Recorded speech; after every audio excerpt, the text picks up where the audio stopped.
ہے بھارت، ہمارا دل بھی ہے بھارت، ہماری جان ہے بھارت۔ کوئی بھی دیش اس کی عظمتوں کو چھو نہیں سکتا، کوئی بھی دیش اس کی عظمتوں کو چھو نہیں سکتا، قسم اللہ کی کچھ اس قدر ذیشان ہے بھارت۔ شاعر یوں کہتا ہے، تیری خاطر میں اپنی زندگی قربان کر دوں گا، تیری خاطر میں اپنی زندگی قربان کر دوں گا، تیری چاہت محبت تو میرا ایمان ہے بھارت۔ محترم حضرات، سامعین کرام، مہمانان اعظام اور میرے مشفق و مربی اساتذہ کرام، طلبہ جامعہ حسن سنجری چمن کے نوشگفتہ پھولوں، آج میں 15 اگست یوم آزادی کے موقع پر سب سے پہلے تمام ہندوستانیوں اور برادران وطن کو یوم آزادی کی مبارکباد پیش کرتا ہوں۔ اس کے بعد میں جامعہ حسن سنجری کی اس اسٹیج سے اپنی جانب سے، تمام اساتذہ کرام کی جانب سے اور منتظمین و کارکنان اور طلبہ جامعہ حسن سنجری و مانٹیسری کی جانب سے ان تمام شہیدان وطن کو خراج عقیدت اور خراج تحسین پیش کرتا ہوں،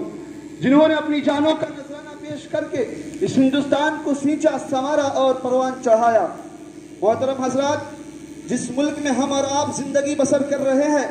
یہ ایک آزاد اور جمہوری ملک ہے، اور ہم میں سے کون نہیں جانتا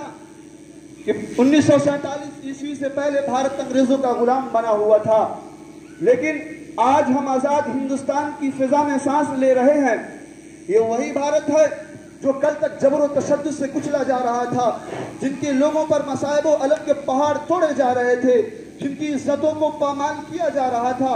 لیکن ہمارے بزرگوں نے، مہاپرشوں نے اور تمام ہندوستانیوں نے اس فصل بہار کے لیے کتنی قربانیاں دی، کیسی کیسی مصیبتیں برداشت کی، اور اس کے لیے سینکڑوں، ہزاروں اور لاکھوں جانوں نے اپنے خون سے ہندوستان کے گوشے گوشے کو آزاد کرایا۔ حضرات، ہمارے وطن عزیز ہندوستان میں تقریباً 200 سال تک انگریزوں کا غاصبانہ تسلط رہا۔ تاریخ شاہد ہے، تاریخ گواہ ہے، جب تک ہندوستانیوں کے بیچ دوریاں بنی رہی، قوم و نسل، ذات پات کا معاملہ رہا، انگریزوں پر مکمل کامیابی نہیں ملی۔ لیکن اس وقت کے شیخ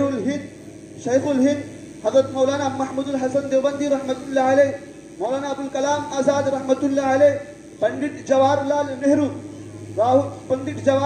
نہرو اور بھگت سنگھ جیسے عظیم رہنماؤں نے ہندو، مسلم، سکھ، عیسائی آپس میں بھائی بھائی کا نعرہ دے کر سبوں نے قوم و نسل، ذات پات کا معاملہ کو بالائے طاق رکھ کر ایک جٹ ہو کر اتحاد کے ساتھ انگریزوں سے جم کر مقابلہ کیا، تب جا کر 15 اگست 1947 عیسوی کو ہمارے یہ ملک انگریزوں کی غلامی سے آزاد ہوا، اور آج ہم آزاد ہندوستان کی فضا میں سانس لے رہے ہیں۔ لہذا آئیے ان مجاہدین آزادی کی قربانیوں کو یاد کرتے ہوئے اور ملک عزیز ہندوستان کی یوم آزادی پر قومی ترانہ پیش کرنے کے لیے میں بھائی اکمل کو اس شعر کے ساتھ دعوت دیتا ہوں۔ لہو وطن کے شہیدوں کا رنگ لایا ہے،